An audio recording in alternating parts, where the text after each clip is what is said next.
Sainteté un jour, sainteté pour toujours. Aujourd'hui, mardi de la 18e semaine du temps ordinaire en essai, on nous parle d'un poison silencieux mais ravageur. On nous parle de la jalousie dans nos propres familles. Dans la première lecture tirée du livre des Nombres, nous voyons Myriam et Aaron, la sœur et le frère de Moïse, se lever contre lui. Et pourquoi? Pas parce qu'il a péché, pas parce qu'il faisait du mal, non. Il ne supportait tout simplement plus qu'il ait reçu quelque chose qu'eux n'avaient pas, une proximité unique avec Dieu. Et c'est là que commence le drame, la jalousie. Un feu caché derrière les sourires, les ça va, les je suis content pour toi, les félicitations, mais à l'intérieur, ça brûle. Qui ici n'a jamais ressenti cette pointe dans le cœur en voyant un frère ou une sœur réussir là où toi tu luttes? Une promotion, un mariage, des enfants, une maison, une reconnaissance. Et toi tu regardes, tu souris peut-être, mais à l'intérieur tu te dis, et moi? Pourquoi pas moi? Pourquoi toujours lui? Pourquoi toujours elle? La jalousie en famille. C'est le combat de Ken et Abel qui recommence sous d'autres formes.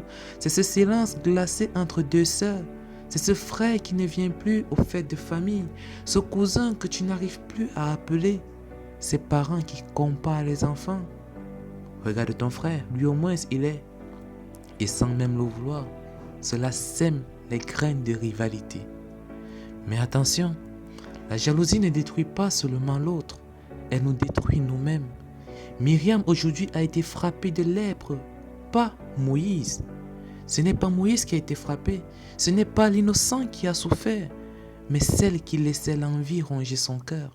Dieu ne punit pas par vengeance, il montre que ce poison ronge le corps, l'âme, l'unité, et au final ça isole, comme la lèpre. Tu es vivant, mais plus personne ne veut t'approcher. La bonne nouvelle, c'est que Dieu n'a pas laissé Myriam dans son mal. Moïse a intercédé, il a prié pour celle qu'il avait blessée, il a prié pour celle qu'il avait jalousée. Et c'est ça l'amour familial. Prier pour ceux qui t'ont jalousé, pardonner ceux qui t'ont méprisé et demander à Dieu de guérir ce qui est cassé. Et c'est aussi avoir l'humilité de reconnaître que parfois, c'est moi qui suis Myriam, ce n'est pas toujours moi qui suis Moïse. C'est moi qui critique, c'est moi qui calcule, c'est moi qui ne supporte pas la lumière de l'autre. Alors aujourd'hui, ne dis pas, ça ne me concerne pas. Ne cherche pas à l'extérieur, regarde dans ta propre maison, dans ta propre histoire.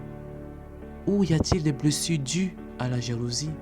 Dans ton couple, avec tes frères,